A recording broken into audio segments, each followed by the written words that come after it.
आज हम बात करेंगे ब्रीच बेबीज के बारे में, यानी प्रेगनेंसी के 9th मंथ में ब्रीच प्रेजेंटेशन की क्या सिग्निफिकेंस है।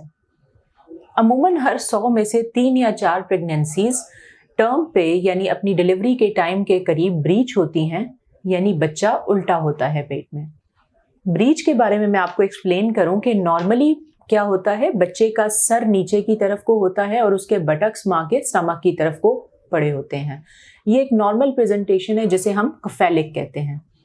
अगर बच्चे के हिप्स और टांगे माँ के पेल्विस की तरफ हैं और उसका सर ऊपर की तरफ यानी माँ की चेस्ट की तरफ या स्टमक की तरफ है तो उसको ब्रीच प्रेजेंटेशन कहा जाता है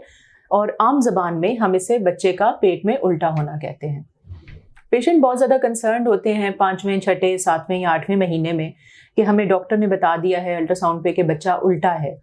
यहाँ पे ये चीज़ क्लियर करूँ कि इन महीनों में बच्चे का उल्टा होना किसी भी कंसर्न का बाइस नहीं है, क्योंकि ब्रीच होने का ताल्लुक डिलीवरी के टाइप से है कि किस तरह से मरीज डिलीवर होगा।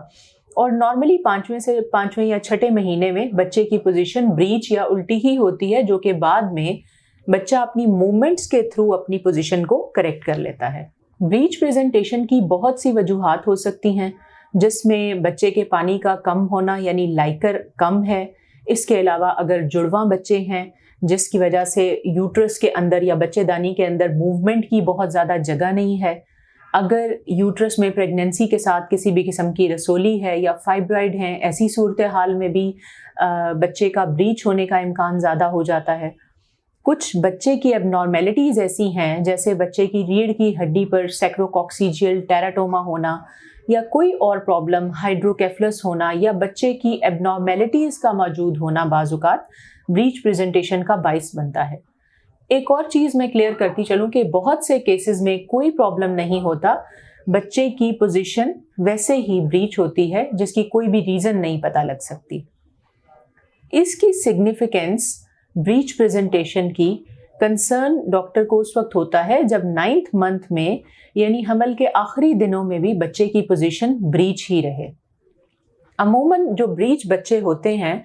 उनमें ऑपरेशन के जरिए डिलीवरी का इम्कान बहुत हद तक बढ़ जाता है।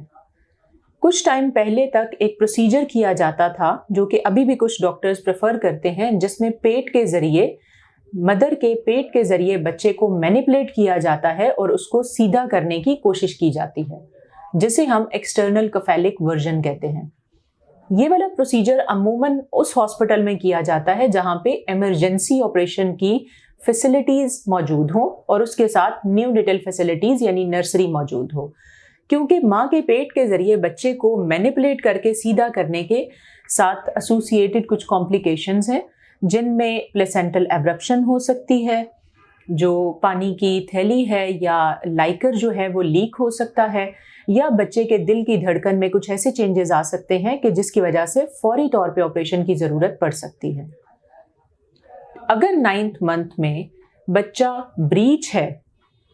ऐसी सूरत हाल में preferred mode of delivery by caesarean section है, क्योंकि कुछ पेशेंट्स में नॉर्मल लेबर स्टार्ट हो जाती है, पेन स्टार्ट हो जाती हैं और बच्चे का जो ब्रीच है या जो हिप्स का एरिया है वो भी डिसेंड करता है, लेकिन इसके अंदर रिस्क है कि जो बाद में हेड बच्चे का डिलीवर होगा वो कहीं एंट्रैप ना हो जाए या उसके अंदर बच्चेदानी का जो मुंह होता है जिसे हम सर्विक्स कहते हैं उसके अंदर फंस ना जाए।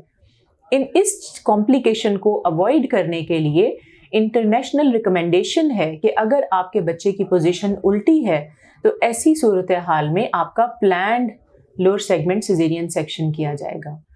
अगर ब्रीच प्रेजेंटेशन के बारे में आपके किसी भी किस्म के सवालात हैं तो आप मुझे कमेंट्स में बताएं, मैं आपको उसके बारे में ज़रूर गाइड करूंगी। Thank you very much.